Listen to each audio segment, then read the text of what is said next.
Hello and welcome to the KandidKayla platform. I am Dr. Michaela Word and I am the content creator here at KandidKayla.com as well as the Candid Car Conversations podcast. And today I am trying something new and we'll see if it sticks. I am in the process of trying to just revamp my life. I have not really posted consistently on this platform or even shown my face in the last 2 years, and so much of my life has changed. I have gotten married, I finished graduate school, I am just in a completely different space in terms of like where I live, what I do, like everything. I'm also in this weird transition period, and after much consideration and thought, I realized that I should have had the camera on the whole time the last 2 years. Because I think it would have been very beneficial for me today. And so in an effort to be there for me tomorrow and share with you guys, I'm turning the camera on and I'm going to attempt to vlog. So we'll see how this goes. If you want to see all things wellness, I'm still doing that, and hopefully you'll see that in today's vlog in an effort for me to kind of get back to myself. I've just been in a really weird space lately, and for no other reason than trying to romanticize my life enough to keep living it, I am going to turn this camera on and document even the most mundane things because they matter. And whether or not we think it matters, it does, because ultimately our wellness is dependent upon the small things. So this is my first vlog, and it is all about me trying to find my smile again. So today is Friday, the 8th of February, and I am on my way to the beach. So I got up this morning and I got dressed and everything, and I am headed to the beach. I have just been in a mood. Yesterday was probably, on a scale of 1 to 10, a 1 on the happy meter for me. Just had a really, really rough day. I'm really just in a space, like a really weird space emotionally lately, and I'm really trying to get myself back to being whole. And so I'm going to the beach today. I'm going to work from the beach, and I'm going to just spend some time with God, just listening to the waves and praying and reading my word, and hopefully I will get some sort of revelation as to why I feel the way that I feel. I don't know about you guys, but it's really hard, like being an adult. Adulthood is the most ghettohood I have ever lived in my life. I don't care what anybody says. And it's because I feel like no matter how much preparation you have, like when you are responsible for lifing and there's no safety net, life be life and different, okay? It feels like a tsunami, not like a wave, you know what I mean? And it's not just me. I know it's not just me because other people in my life too. But we can respond in one of two ways. We can count it all joy when we have trouble, or every now and again, like me, you get in these spaces where emotionally it just begins to take a toll. You just don't know what else to do. And I'm just in this place where, like, I don't know what else to do. Like, crying doesn't soothe it. Being held doesn't make it feel any less lonely. And I'm really just searching for my smile again. And not even from a place of, like, happiness, but from a place of, like, just being content. It's just weird when you're in a hard season to be content in that hard season and to be like, I'm okay with this. You know what I mean? Nonetheless, I'm taking it all the way back to my basic wellness tools. I'm bringing going back to the old school. If you guys remember, I posted a video a long time ago, as well as a podcast about building a wellness plan and working your wellness plan. And I'm going back to my wellness plan. And so one thing that always has a way of just being cathartic and making me feel better is going to the beach. It doesn't matter what beach I'm at, but for whatever reason, the waves, the salty air, all the things, it just does something to me. So that's where I'm at today, sweetheart. I think we all, when we are actively working our wellness, or even for whatever your motivation was, right, for getting into our wellness, we get tired. And I've spoken about this before, where I felt like I was in a place for a couple months just trying to get through my thesis writing process and everything like that, where I felt like, what is the point of holding on to my wellness? I'm trying to juggle all these things. I'm tired. And things just started slipping because I got tired of trying to keep up with them. And even coming out of that season of crisis, like, I was so tired and so exhausted, I felt like it wasn't even worth coming back to. And I think we all go through these seasons, especially when you've been working on your wellness for quite some time, or if you're brand new and you're just not used to the growing pains that come from working your wellness, right? But let's talk about what I felt. I was doing all this work, but I was not happy.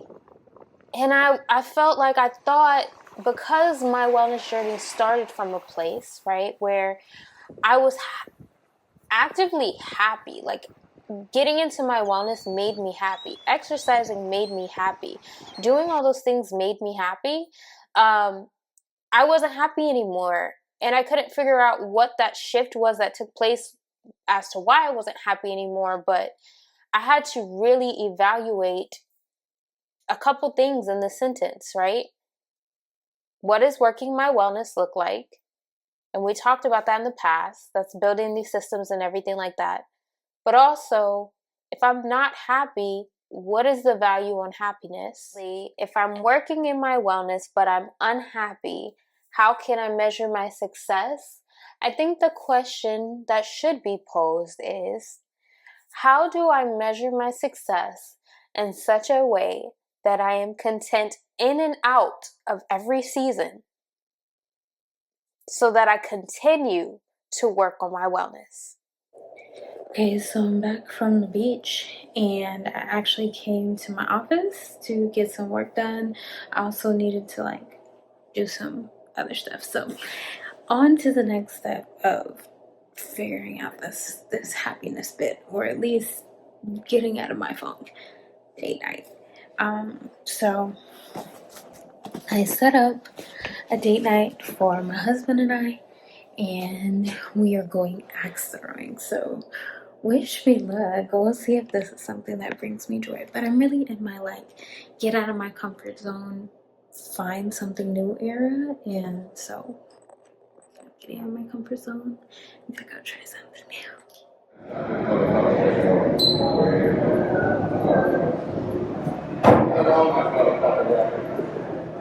Hey, y'all get some more drinks on. I sound a whole lot better.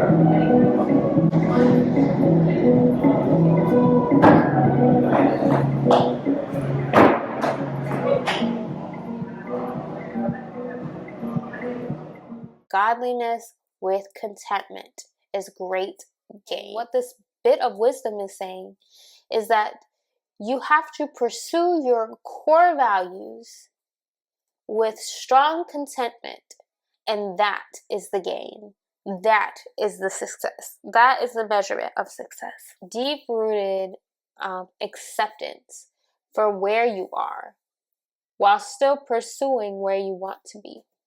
It's an independence, right? I'm in a space where I have found sufficiency. I have found this self-sufficiency in God in such a way that all I need is found in God. I can stand alone. I am independent in that.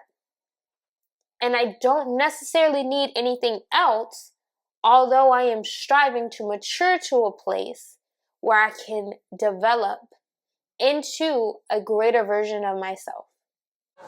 I did my last one. I got right on the bullseye. And I'm so excited. So far. I just couldn't get it out. Alright guys, so I'm home now and I wanted to kind of like talk through some things, you know what I'm saying, as I get ready for my day. It is Sunday now, or Saturday, sorry, Saturday now. And so we did date night yesterday and everything. Had some fire food, hung out with my amazing husband. But I wanted to talk about this happiness piece and like really explain why I chose this to be my vlogging introduction, like this topic. And it's because so much of my life has changed like so rapidly.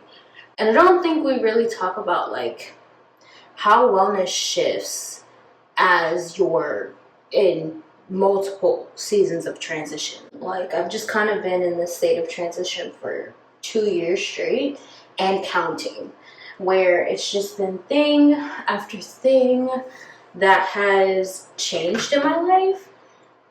Like I graduated with my PhD in December of 2021, and quite literally my grandfather had a stroke literally right after. So 2022 was just this year of adjusting to him being sick at the time.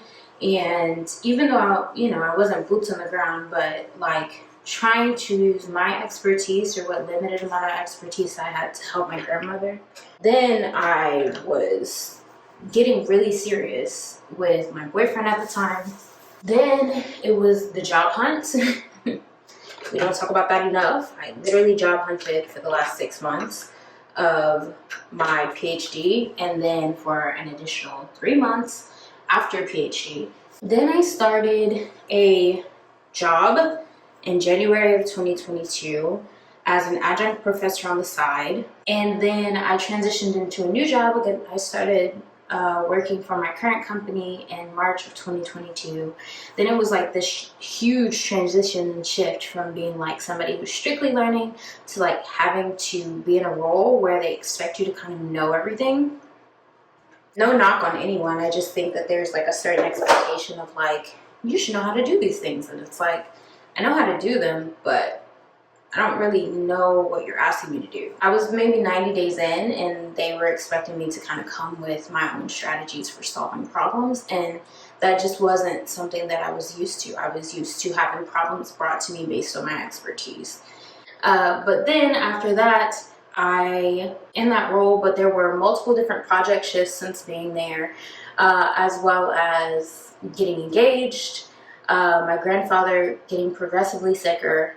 I got married in 2023. My grandfather died in 2023. And I've just kind of been in this constant progression of like change and like our household changing. I was living single before we got married, and then I moved in when we got married. It was like living not just with my husband, but like living with my husband, and we have like a multi-generational setup, and I don't knock it at all. It's just an adjustment from going from living alone to like living with 5 people in a house. A lot of adjustments, a lot of transitions back to back to back. And then in my social circles, like I lost my best friend in that process. We are no longer friends. I have gained other friends that have now, they're like family to me. I've had to learn how to adjust in the midst of that friendship breakup with my relationship with all of the people attached to that person, because it's just like weird and awkward and not really healthy. Now like building this new life with my husband and like having friends together with someone again, and like the transition there of like the anxiety of like, I really hope this marriage works out because I can't go through another friend group breakup.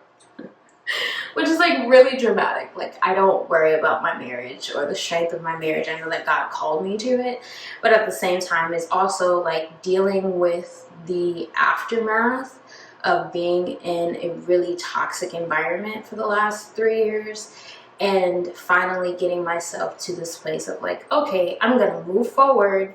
But even in the moving forward, I don't think anybody talks about all the transitions that happen as you heal, like going through the different stages of grief, not just from the friendship, but from losing my grandfather, from losing singlehood, from being married. Like all of these things have just been these constant transitions into new things, into being a new person, and having these different experiences under my belt. And ultimately, it has all led me to realizing that I want to drastically change my career, drastically change the plans that I thought that I have for my life.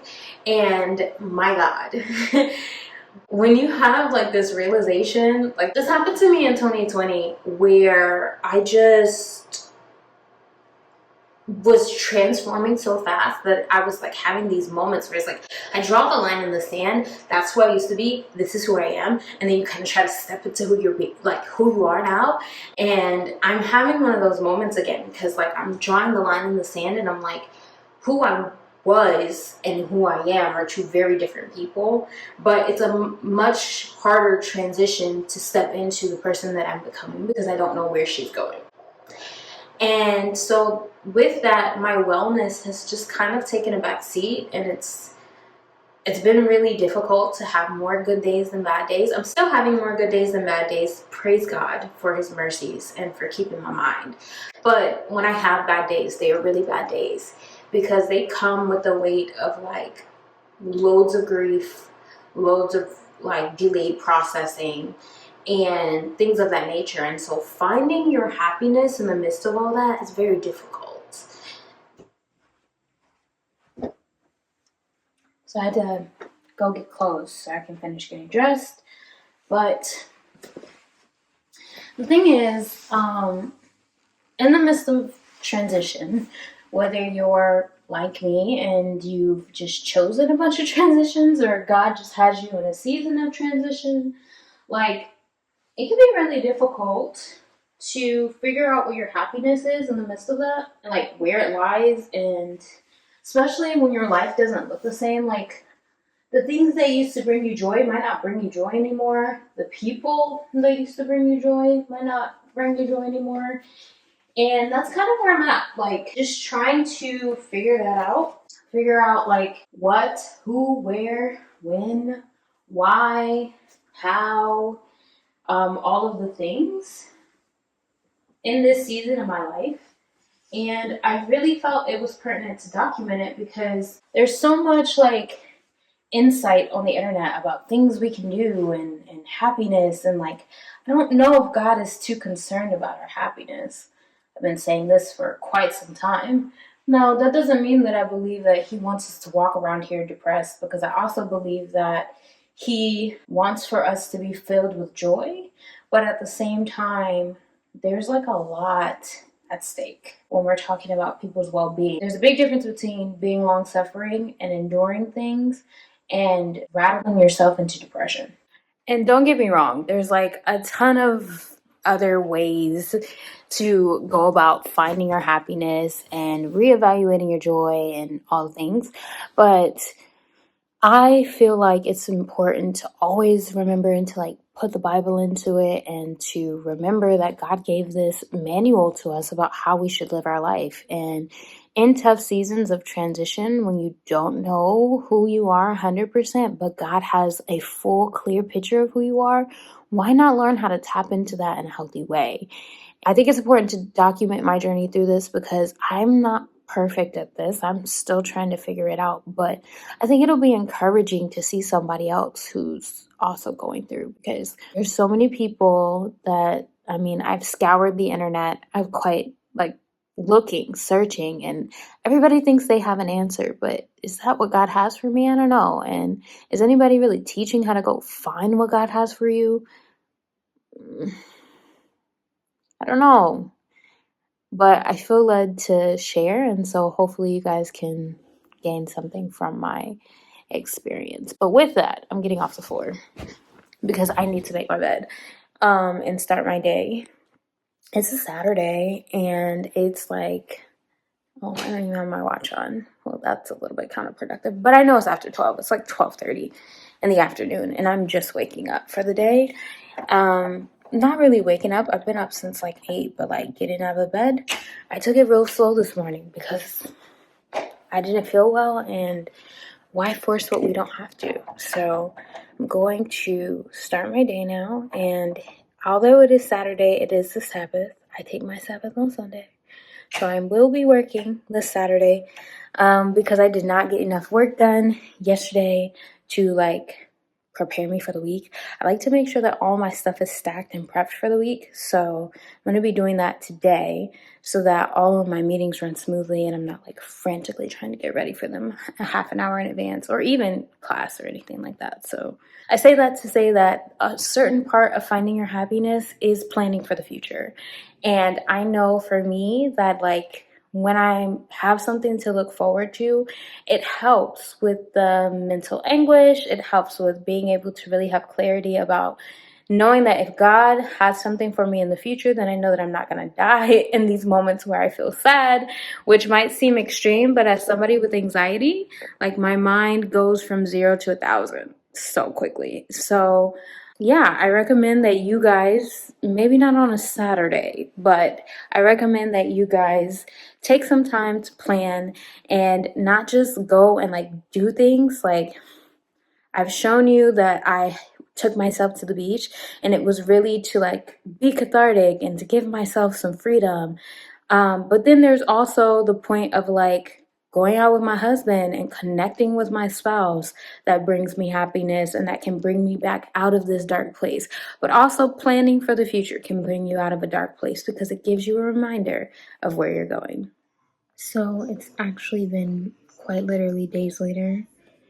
Since doing that, I actually ended up finishing my work day and finishing up actual like work that I couldn't record, and then went home for the day. But now today is Sunday, and I am continuing in my quest for life, organization, and wellness by planning my week in advance.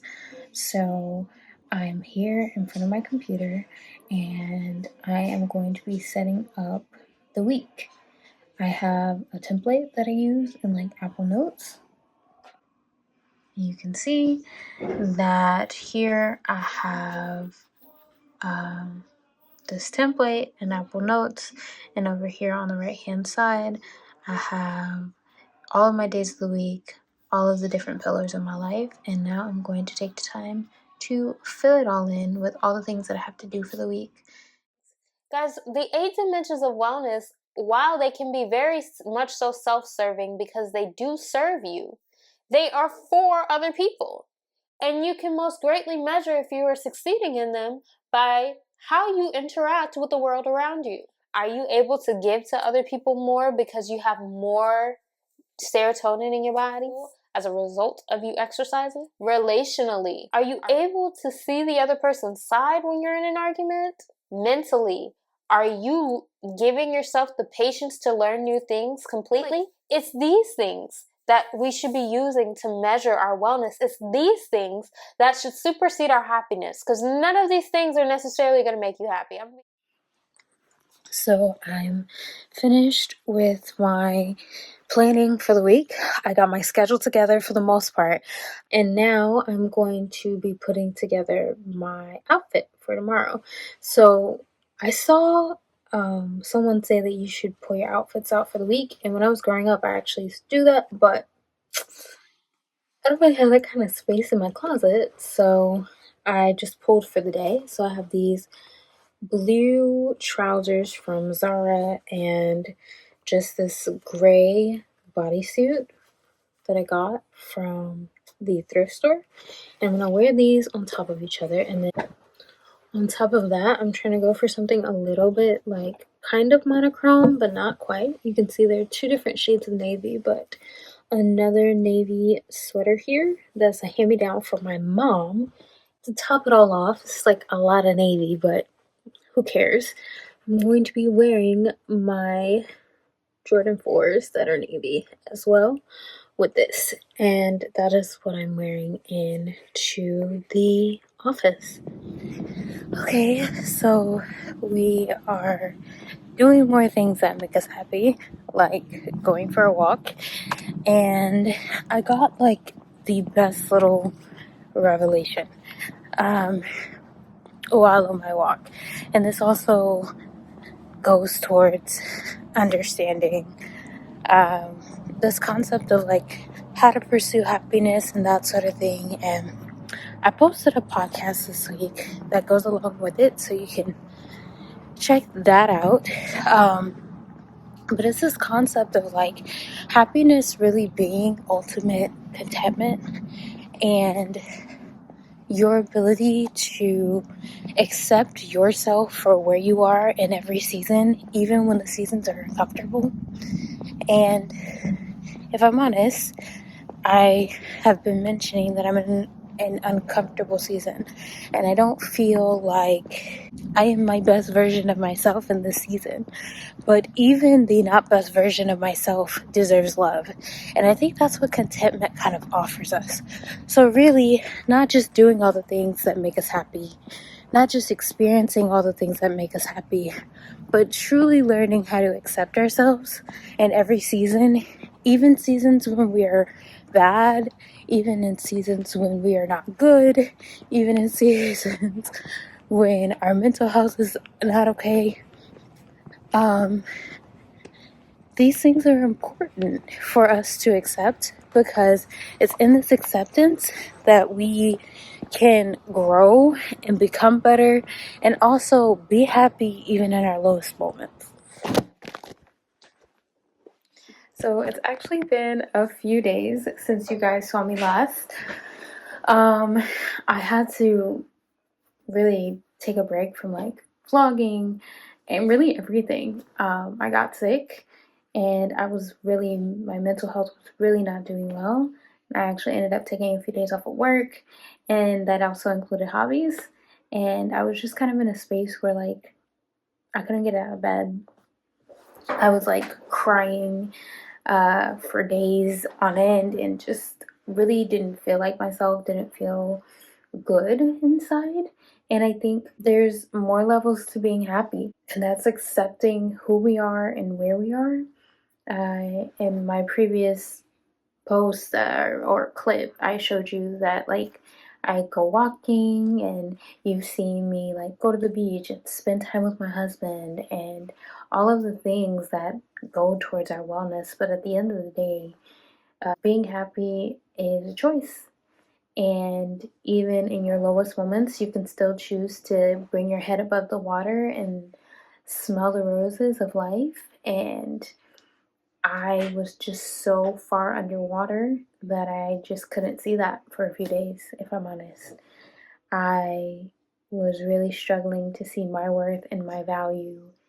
And this just happens sometimes. Like, this is why I stopped posting. And as much as I want to be inspirational and tell you guys, like, you can do it, work on your wellness, all of the things, the fact of the matter is that life lives, and that I struggle with depression and anxiety, and those things are real. I also struggle with just getting overwhelmed because I'm a woman that's multifaceted and I do a lot of things. I work 2 jobs, I have 2 businesses on the side. Like, there comes a point in time sometimes where you just gotta say, I need a moment. Just give me a moment, because I'm not okay. I am not well. Like, I was getting these headaches, stress headaches, and I just was not okay. But I'm going back at it, hitting it again with full swing, and I am trying my best to get to a space where I can live and grow and build a life for myself that is sustainable. And that's where our second vlog is going to come into play.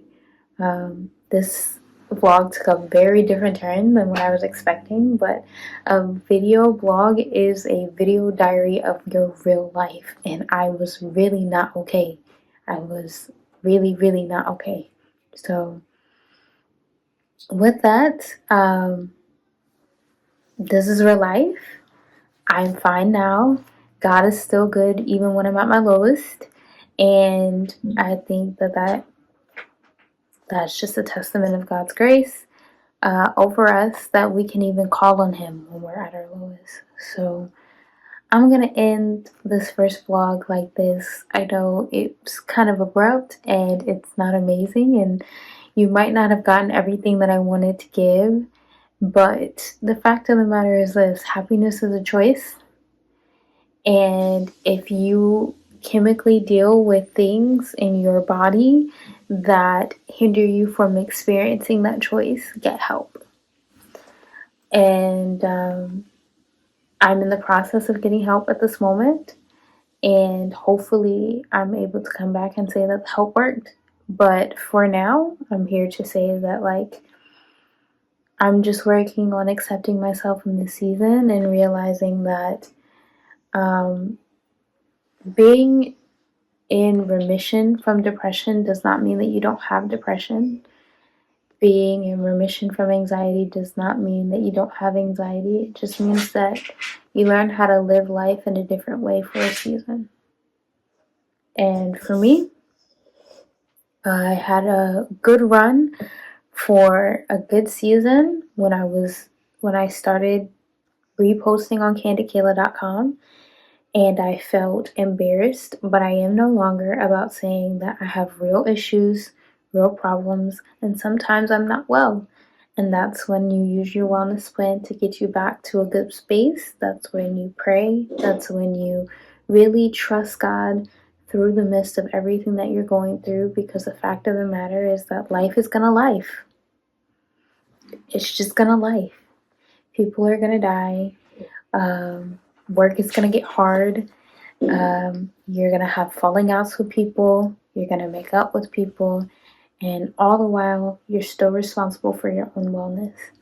So, in and out of every season, try to find your contentment, your grounding, your space that even when you are unwell, you can still see the beauty that God has for you in the midst of you not being well.